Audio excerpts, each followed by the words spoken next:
So I am making this video for a couple of reasons. One, because I feel like videos are kind of more my thing, and I know I could do all this in like an Instagram text post or something, but leading to my second reason, I feel like if someone were to read the things that I was going to say, there's a chance that they could be taken the wrong way, opposed to people hearing me and my tone say the things I'm about to say. I feel like it'll come across a little better. But also I'm making this video to maybe make up for the fact that if I didn't tell you in person or you're finding out from this video about what's been going on, it's just kind of like my partial way of telling people, as close to in person as I can get. And yeah, I'm sorry if you feel like I should have been told in person or something. I'm sorry, it's just been super crazy. But so the whole point of this video is exactly 1 year ago today, I was diagnosed with thyroid cancer. I, of course, wasn't expecting that to happen. The kind of backstory as to how this all kind of came to was a few years ago, I was diagnosed with Hashimoto's, which is a thyroid disease where your thyroid will essentially attack itself. So my doctor was like, oh, you know, go for a sonogram to make sure that there's no damage from the Hashimoto's. And I was like, okay. So we went for the sonogram, and she saw a note on my thyroid, and she's like, okay, you know, it's really small. It's nothing to worry about. I should just go to an endocrinologist to get it double checked. And I was like, all right, cool. And this was when I was still at Newman, like my junior year. So I went to an endocrinologist there, and he's like, oh, I don't even see it. You're fine. I was like, okay. He's like, go get it checked in like a year and a half, 2 years, whatever. And I was like, okay. And of course, like maybe like a year and a half, 2 years later, of course, I went to my endocrinologist here, who diagnosed me, and she's like, oh, you know, it's about the same size. It's not any bigger than what they had originally said, but I want to biopsy it just to be safe. She didn't really think that there was anything wrong with it, but it's, you know, just precautionary kind of thing. So I was like, all right. I did the biopsy on a Wednesday. So the next Wednesday, I was doing my taxes with my dad, and I specifically remember thinking to myself, wow, this sucks, because I've never done my taxes before, so I didn't know what I was doing. And I was like, this sucks. This really can't get any worse. And then I got the phone call, and my doctor told me over the phone. She's like, yeah, unfortunately, it's malignant. And I was like, and like part of me was kind of I don't know where you're going, so sorry. I am on my way to work. So part of me was kind of like, all right, you know, she told me over the phone, so it can't really be, you know, it can't be dying, or it can't be like, you know, stage 3 or 4, because I would imagine that they would bring me into their office and have it sit down, talk, whatever. I like didn't like really like freak out. Of course, like I was crying and stuff, but I mean, who wouldn't? But so like an hour like after we all kind of calmed down, I was like, man, this sucks. And I was like, yeah, it does.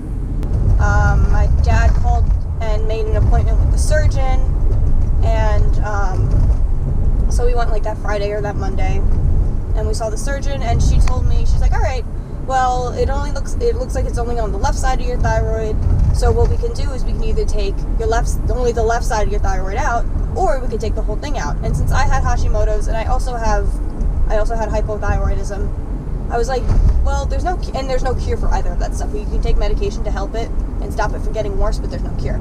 So I was like, well, I mean, just take the whole thing out. Since I already have thyroid problems, they're only going to get worse. Just take the whole thing out and I won't have to deal with it. And she was like, all right, that's fun, you know, whatever.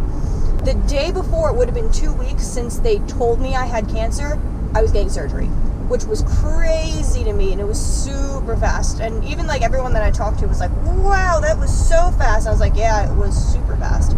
But I'm kind of happy it was, because I wasn't able to like kind of, you know, I just was kind of like in the, all right, let's get it done, get it out. I didn't have to sit in the whole like waiting for surgery for so long and like, oh my gosh. So I got surgery, and they took it out, and when I was waking up, before I went to surgery, I was thinking like, all right, I was expecting it to be really painful. About 10 years ago, I got my tonsils taken out, and I woke up from tonsil surgery hysterically crying. I was in so much pain. I've never been in that much pain before in my life.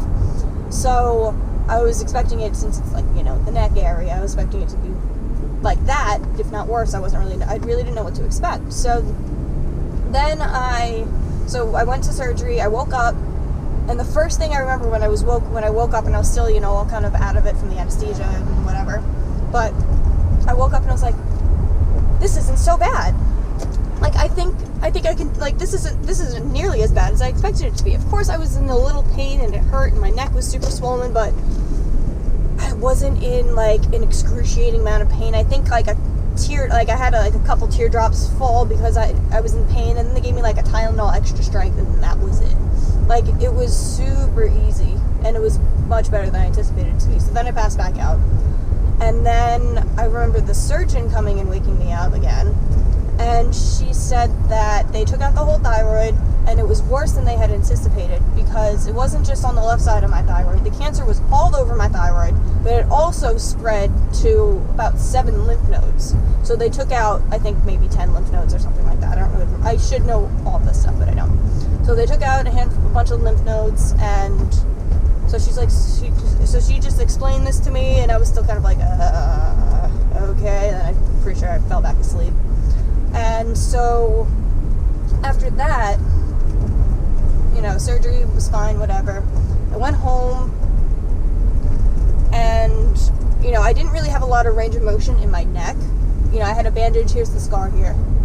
I actually think it's kind of cool. But so I couldn't really move my neck. Yawning hurt so much, which is something I wasn't expecting, because it all pulls. And since, you know, I had a bandage and stitches and stuff, it was like, it hurt so bad. I never expected yawning to be so painful in my life, but it was. But within like 2 weeks of surgery, I was like, you know, had pretty much full range of movement back into my neck. I started Thyriod, which is the medication that essentially replaces the function of my thyroid.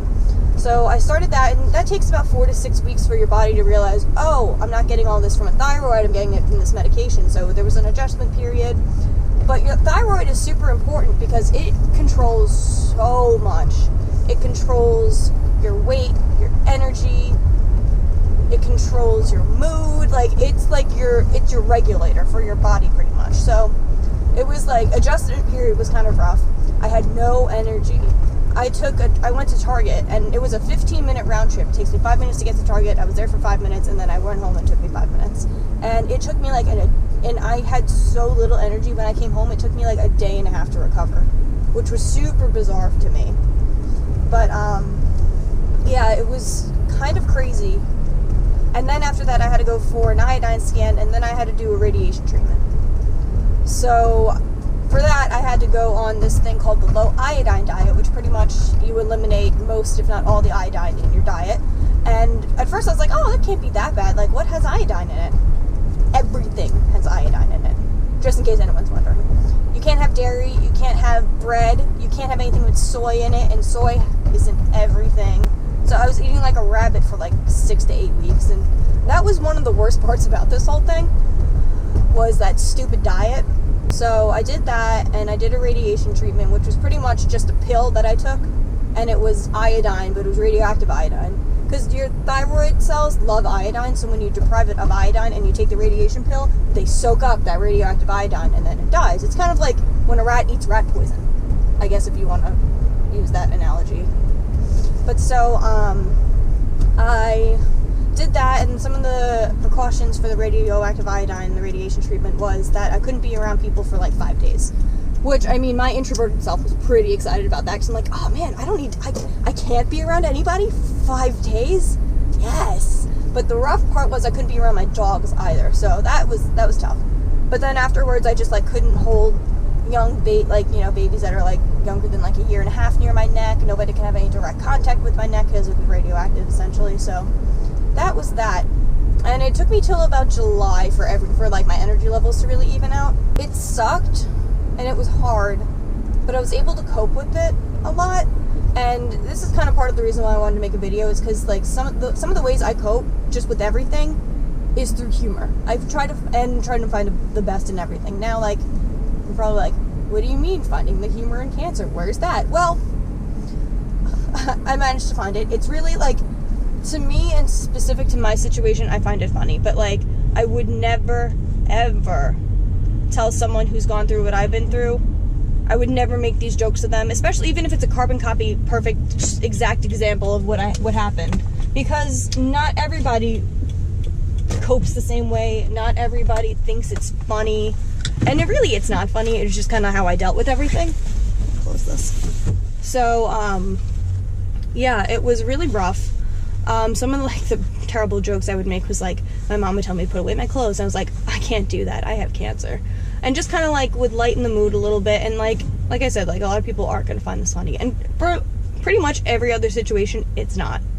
And if people, like I said, I wouldn't make this joke towards anyone else. And if people are mad that I made that joke or jokes like that, I'm sorry, but it's how I cope with it. And it's so personal to me, and I wouldn't ever make that joke to anybody else or expect anybody else to do that. You know what I mean? I feel like I'm over explaining myself at this point, but so I kind of cope with humor and just finding the silver lining and everything. But the weird thing is, everyone always kind of associates cancer with sickness, and I was never sick, which was the part that I found really weird. I never felt sick. I felt really tired after surgery, but I never felt sick or I was sick. And people are like, oh, well, you were sick. And I'm like, no, I wasn't. I wasn't sick. I was just, I had surgery. That was more debilitating than the cancer itself. And my life was never really in danger at all. I never felt like my life was at risk or something. It was, and which is also what people usually assume when it comes to cancer. Their life is at risk. But mine wasn't at all. Which I think it's still strange for me to wrap my head around, because I still associate those things together too. So it's very weird being on the other side of this, but still thinking that way. I think also part of me kind of not felt guilty, and because I never had oh, why me? Why did I have to get it? I never felt like that, but I did kind of feel why did I have to get it so easily and other people don't?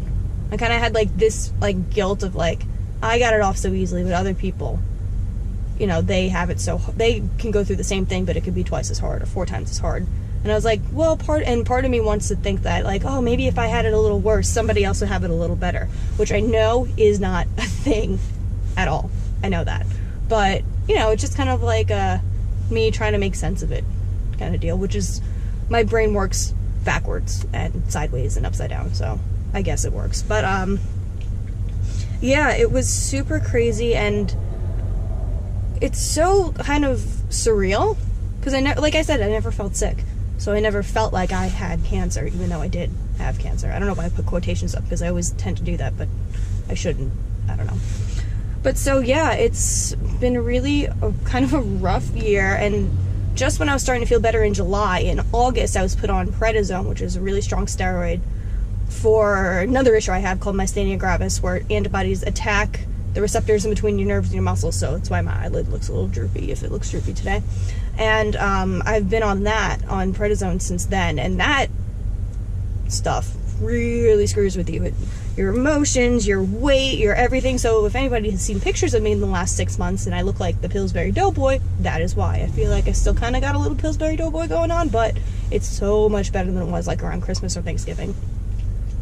But yeah, I'm finally getting off of that slowly. I'm weaning off of it. So, but it's been a really crazy year. But so from now, what I have to do is, in June, I think, yeah, beginning of June, I'm gonna do the scan again, which is pretty much requires me going to, I didn't do it at Stony Brook, which is the closest hospital. I did it at Northwell Hospital in Roslyn, which is 40 minutes away from me. So I have to go there, get some shots and stuff. I have to go on the Low Iodine Diet again. Hopefully I won't have to go on it for that long. Hopefully I only have to go on it for 2 weeks or so. And then I'll do the scan, and then the scan will highlight if there's any tissue left, and there shouldn't be because of the radioactive iodine. So I'm really hoping that once that scan is done, I'll be done, because my doctor can't 100% give me the clear yet, because it takes about a year for the radiation to do its thing. So I'm really excited that hopefully this is going to be the end of it, and then I'll only have to do blood work from then on. So yeah, hopefully this video isn't super long. I know I've been talking to myself for 20 minutes almost, but yeah, so I just want to shout out to all my friends and family. They supported me Like, I can't even wrap my brain around how amazing everybody was in supporting me. People, like, really stepped up in ways that I would have never imagined, and it made me feel like I was really cared for and really loved during this whole thing, and it made me feel really happy, and it made me feel, you know, like I'll get through this. So thanks to everybody who helped me, and yeah, so we'll see what happens. Hopefully we'll be done soon. But yeah, so I just wanted to also document this, because I know in like 2, 3, 4, 5, whatever years from now, I'm not going to remember everything as clearly as I do now. So it's going to be a good little reminder for that. So yeah, 1 year ago today, a lot of things changed, but I think a lot of things are going to go really well from here on out too. So we'll see. All right. Thanks for watching. Bye.